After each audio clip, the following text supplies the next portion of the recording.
जय हिंद दोस्तों। तो कैसे हैं आप लोग। तो लास्ट वीडियो आपने देखी थी कि हमने पावर बूस्टर नाम की एक सीरीज लॉन्च की है जिसके अंदर हम डिफेंस के अंदर और कॉम्पिटिटिव एग्जाम्स के अंदर पूछे जाने वाले कुछ जीके के क्वेश्चंस को डीपली क्या करने वाले हैं, स्टडी करने वाले हैं। तो आज है पावर बूस्टर का एपिसोड नंबर 2। तो आज हम क्वेश्चन करने वाले हैं कुछ लेक्स के ऊपर। जैसे कि आप क्वेश्चन में देख पा रहे हैं, match list 1 with list 2 and select the correct. ठीक है, यहां पर आपको कोड्स दिए हुए हैं, कुछ लेक्स के नाम लिखे हैं जैसे कि Govind Vallabh Pant Sagar, Sambhar lake, Chilika lake, Vembanad lake, और उनके सामने जो लिस्ट 2 है उसमें largest salt water lake, largest artificial lake, longest lake और लार्जेस्ट ब्रैकिश वाटर लेक। अब जल्दी से मैं आपको देता हूं 30 सेकेंड्स। आप अपने हिसाब से जो आपको ठीक लगता है उसे मैच करिए। 30 सेकेंड्स के बाद मैं आपको मिलूंगा और फिर हम इसे डीपली एनालाइज करेंगे।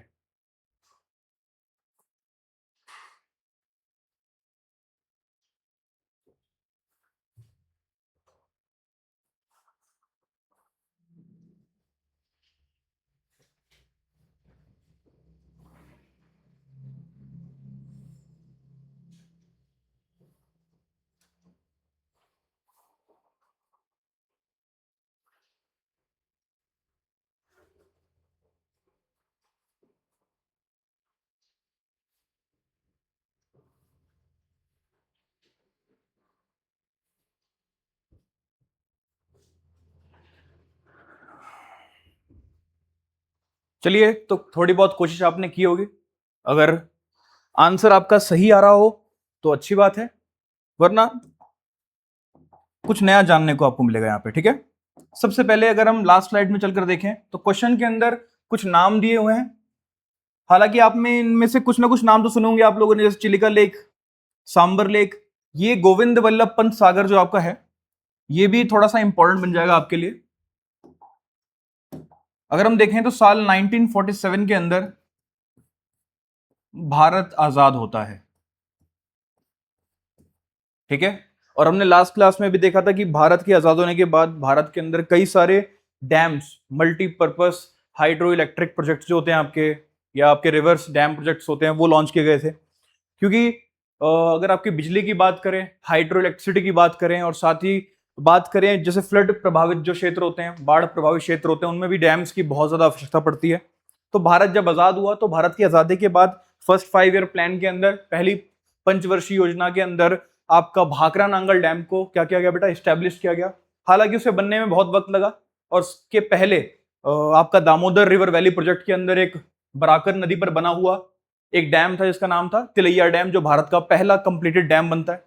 तो उन्हीं डैम्स के अंदर एक डैम जो था बेटा, वो था उत्तर प्रदेश के अंदर। ठीक है, भारत के उत्तर प्रदेश, आज हम इसे उत्तर प्रदेश बोलते हैं, पहले उत्तराखंड और उत्तर प्रदेश दोनों साथ जुड़े हुए थे, और इसे हम यूपी कहते थे। उत्तर प्रदेश के नाम से नहीं बेटा, यूनाइटेड प्रोविंस के नाम से जानते थे इसे हम। ठीक है, साल 2000 के वक्त पे यूपी और यूके को अलग किया गया, यानी कि दोनों राज्यों को अलग कर दिया गया। अब यूपी के अंदर अगर हम बात करें तो 1960s आते आते यहां पर यूपी के सोनभद्र इलाके के अंदर, सोनभद्र आपका एक डिस्ट्रिक्ट है आपका यूपी के अंदर, उधर एक नदी है जिसका नाम था रिहंड नदी। ठीक है, जिसे हम रिहंड रिवर बोलते हैं। ठीक है, प्रोनाउंसिएशन क्या है वो तो देखना पड़ेगा, रिहांड भी बोल सकते हैं आप, इसे रिहंड भी बोल सकते हैं। तो रिहंड नाम की एक नदी है बेटा, इस नदी के ऊपर एक डैम बनाया गया जिसका नाम रखा गया रिहांड डैम। अब आप मुझे बताइए कि इस रिहांड रिवर, रिहांड डैम का हमारे क्वेश्चन से क्या लेना देना है बेटा। तो लेना देना है, क्योंकि इसी से आपको आज का आपका पहला आंसर मिलेगा कि रिहांड जो डैम है आपका, ठीक है, वो रिवर के बीनीथ बना आपका। ठीक है, एक तरीके से रिवर के ऊपर बना दिया गया इसको। और यू नो वेरी वेल कि जब हम एक डैम को कंस्ट्रक्ट करते हैं बेटा, तो डैम के पीछे क्या होता है, एक तालाब नुमा या लेक या एक रिजर्वायर क्रिएट होता है बेटा। सेम गोज विद, जब रिहांड डैम बनाया गया तो रिहांड नदी का पानी डैम के पीछे एक्यूमुलेट हुआ, और उससे बना भारत का और एशिया का सबसे बड़ा आर्टिफिशियल लेक, यानी कि लार्जेस्ट आर्टिफिशियल लेक बनी, जो कि आपका है गोविंद वल्लभ पंत सागर। ठीक है, यानी कि रिहांड नदी के ऊपर रिहांड डैम बना, और उस डैम के पीछे जो बहुत सारा पानी इकट्ठा हुआ जिसे हम रिजर्वायर कहते हैं, उस झील जो है बेटा, उसका साइज इतना बड़ा था कि वो बन जाती है भारत की लार्जेस्ट आर्टिफिशियल लेक।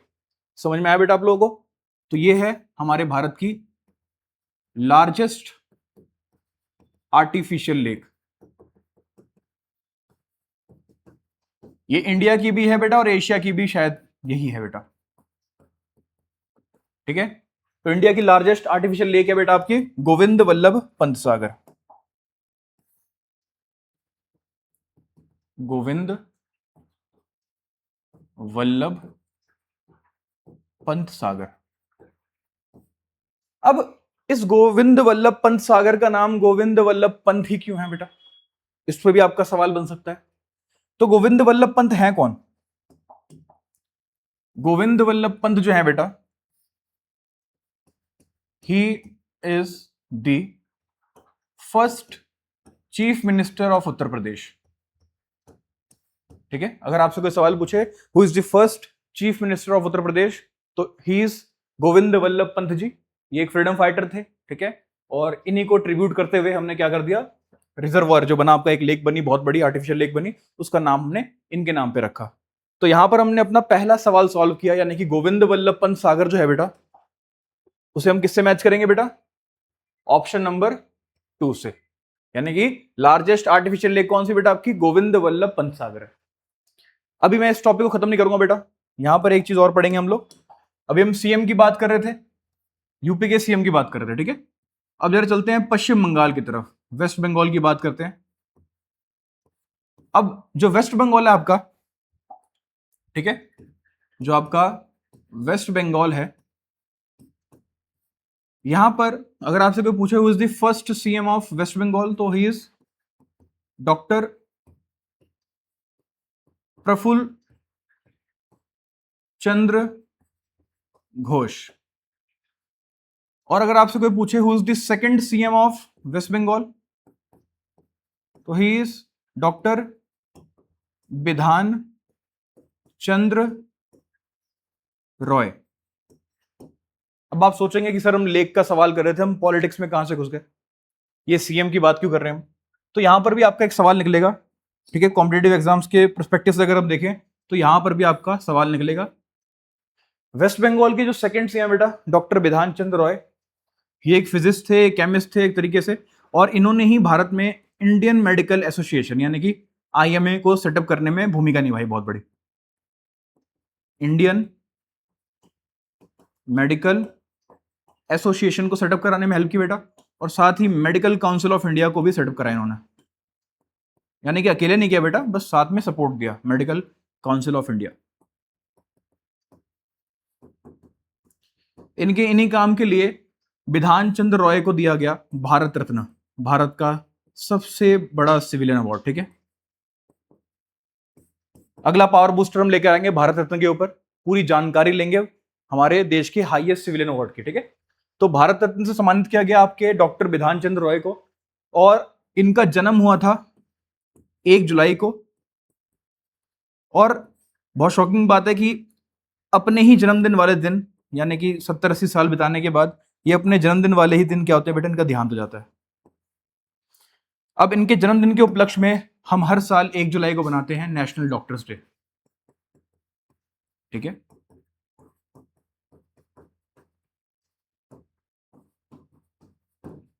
तो यहां पर याद रखिए बेटा, अगर आपसे कोई पूछे कि भारत में नेशनल डॉक्टर्स डे कब बनाया जाता है बेटा, 1 जुलाई को। किसको ट्रिब्यूट करते हैं हम ये नेशनल डॉक्टर्स डे? तो हमारे भारत रत्न से सम्मानित आपके डॉक्टर बिधान चंद्र रॉय। और एक छोटी सी बात ये बेटा कि वेस्ट बंगाल, जहां पर स्टार्टिंग में जो 2 सीएम रहे हैं बेटा आपके डॉक्टर्स रहे हैं, आज उसी प्रदेश के अंदर एक डॉक्टर का रेप केस सॉल्व नहीं हो रहा, ठीक है। यही आयरनी है बेटा, ठीक है, इसको नोट करिए बेटा, फिर आगे बढ़ते हैं।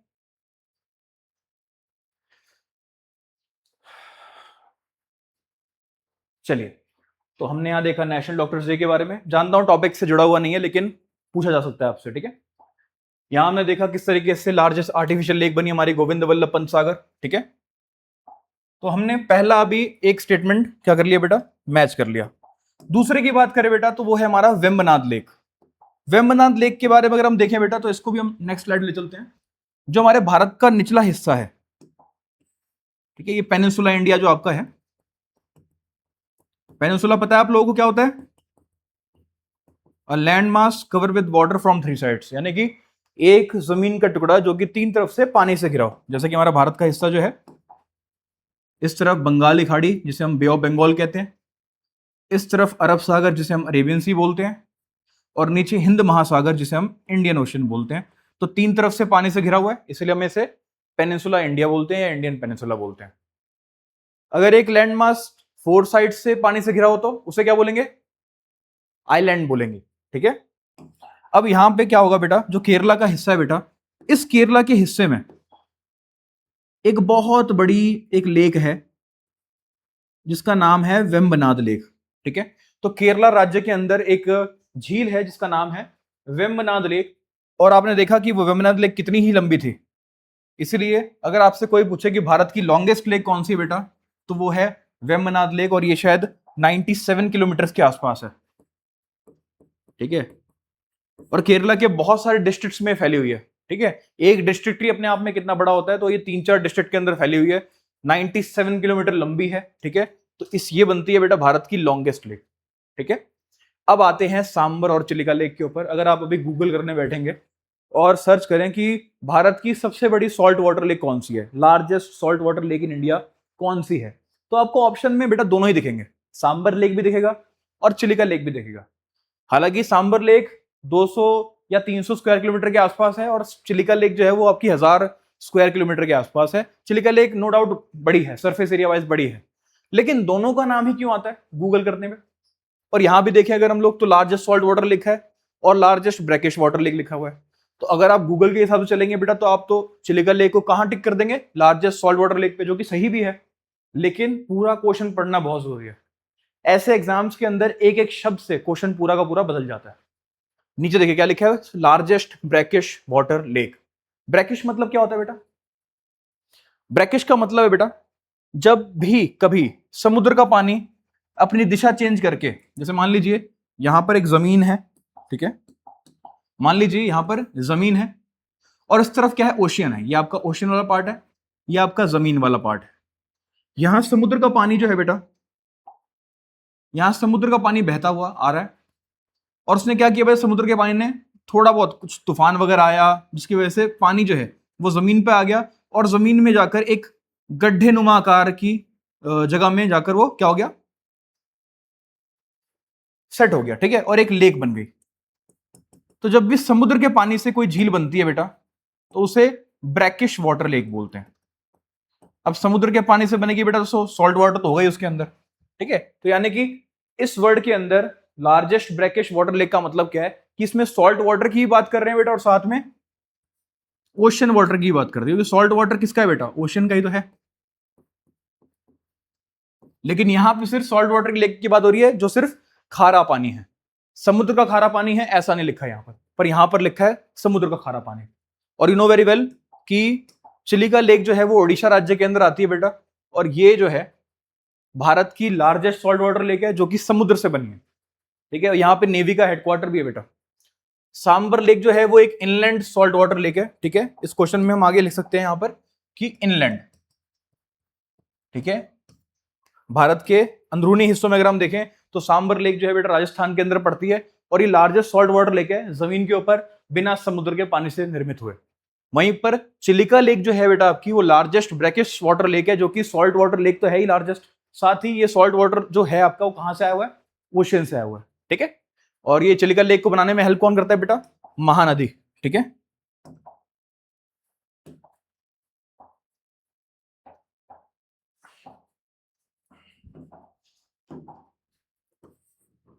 महानदी से कुछ ट्रिब्यूटरी आकर निकलती है, और यहां पर एक बहुत बड़ी सी लेक बनती है, इसका नाम पड़ जाता है आपका चिलिका लेक। और बेटा साथ ही चिलिका लेक जो है वो हमारे भारत की एक रामसर साइट भी है। ठीक है, चिलिका लेक हमारे भारत की एक रामसर साइट भी है, और पहली रामसर साइट यही थी बेटा हमारे देश की। रामसर साइट यूपीएससी के कई सारे एग्जाम से पूछा जाता है बेटा, बहुत ही इंपॉर्टेंट टॉपिक है आपका। इसके ऊपर भी हम एक पावर बूस्टर लेकर आएंगे। ठीक है, तो अगर आपको आज का ये लेक्चर समझ आया तो वेल एंड गुड, और अगर आपको कोई भी डाउट है तो कमेंट कीजिए। ठीक है, मिलते हैं आपको अगले ही नेक्स्ट पावर बूस्टर के अंदर, जिसमें हम लेक्स की बात करेंगे या तो हम रामसर साइट की बात करेंगे। ठीक है, तब तक के लिए जय हिंद दोस्तों।